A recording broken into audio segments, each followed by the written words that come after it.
Oh, pak, sino ka dyan?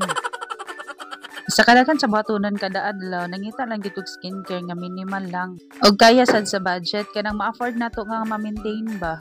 Og before ko nag-start sa akong minimal nga skincare niagi ko og 20 days nga rejuvenating set gikan gyapon sa You Glow Babe. Pag human ako og gamit sa rejuvenating set, gihimo na akong maintenance set ang ilahang beauty white soap ug ang ilang beauty white sunscreen. Ang ilahang beauty white soap mo ay ginagamit nako sa sabon sa naong ug sa akong tibuok nga lawas. Naana ni siya kay ingredients nga niacinamide, snail filtrate ug sea buckthorn. Niacinamide, also known as vitamin B3, can lighten skin and improving dull and even skin tone. Snail filtrate provides moisturizing benefits to the skin, while sea buckthorn, rich in antioxidant, moisturizes and nourishes the skin. Og naa sad ni siya micro-peeling effect.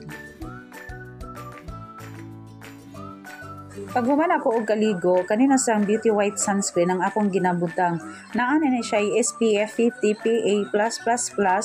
Mag-apply ra ka ani og enough amount nga mabutangan ang imong face ug neck. Yes, kailangan nimo apilon ang imong liog kay para dili ra kay imo harang naong ang gaputi.